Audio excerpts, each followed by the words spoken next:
Vamos falar agora um pouquinho sobre hints.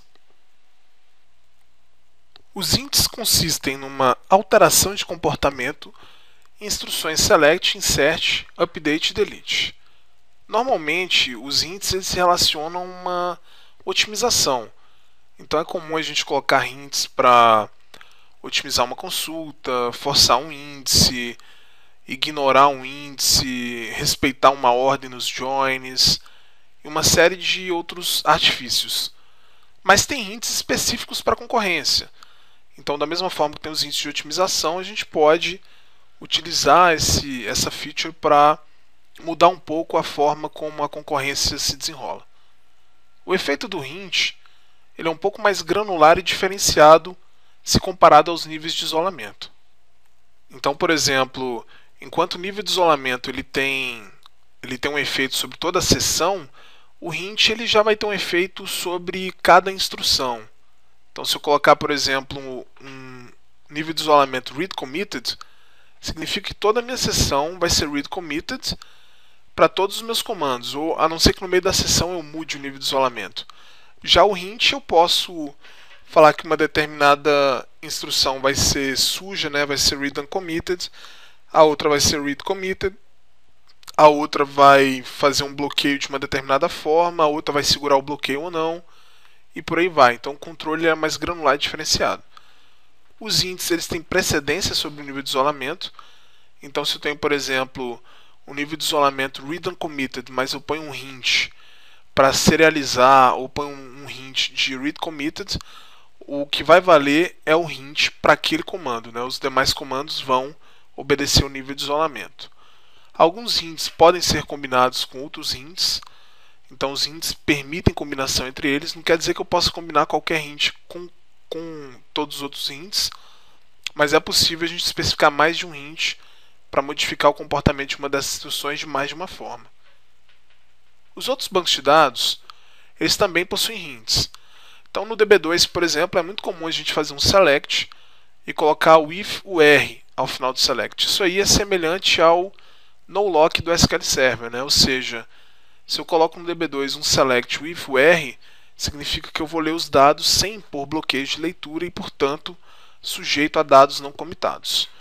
O Oracle também eu tenho um select for update, é uma espécie de tornar o Oracle mais pessimista do que otimista, e também é comum a gente ver esse tipo de select para bloquear registros em instruções PL/SQL.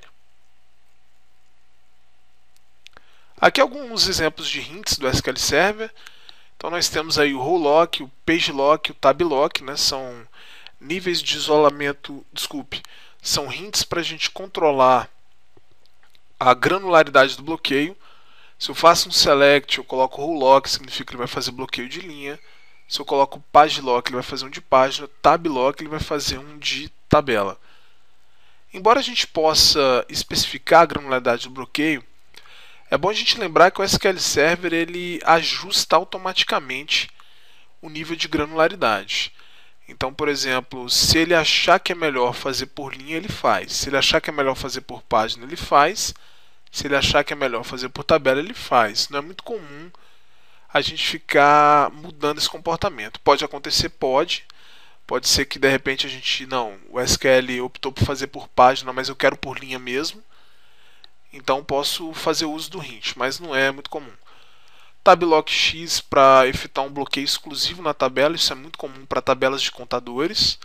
Temos o no lock, que é a ausência de bloqueios, o X lock, que é um bloqueio exclusivo. Hold lock, ele segura o bloqueio, né? Então quando a gente põe um select com hold lock, ele vai ter um efeito ao serializable, que bloqueia todos os registros e impede que novos registros apareçam mudando a visão que a gente tem daquele select.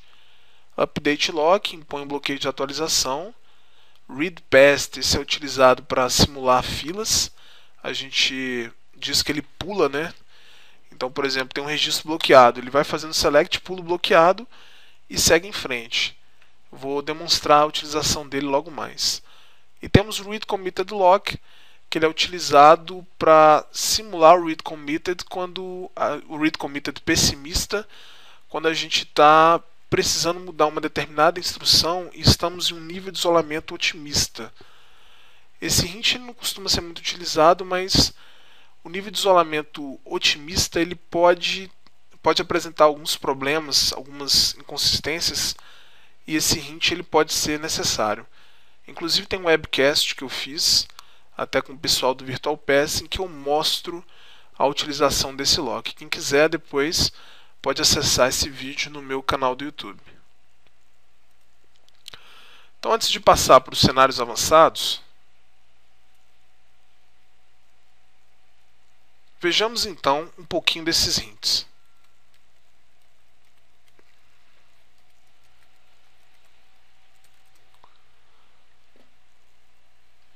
Eu não vou mostrar todos os hints, vou mostrar só dois. Vamos ver aqui o hold lock e como ele funciona. Então estou aqui na minha base concorrência e vamos inserir uma oferta. Essa é uma oferta no produto 10 de R$50 e ok, eu fiz o insert. Aqui eu vou fazer uma transação, a gente está no read committed, que é o nível default, só que eu vou colocar essa oferta com hold lock. Então perceba um detalhe, aqui eu trouxe todas as ofertas do dia 15. A minha única oferta do dia 15 é essa daqui, a 424074, ela é do dia 15.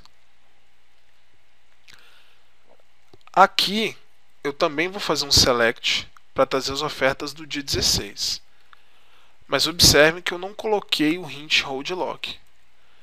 Então, se a gente analisar aqui, a primeira eu estava com o hint hold lock, a segunda sem o hint hold lock. O que o hint hold lock faz? Ele faz com que a instrução se comporte como serializable. Então, a partir do momento que eu botei hold lock, eu não posso alterar, nem excluir e nem inserir qualquer oferta referente ao dia 15 de março de 2012. Já o dia 16 não tem nada, então é read committed mesmo. O read committed, depois se fizer o select, ele vai lendo os registros, à medida que os registros vão sendo lidos, ele libera o bloqueio. Então com esse camarada aqui a gente não deve ter problema, com esse camarada aqui os registros estão bloqueados. Vamos tentar então inserir uma oferta para o dia 16.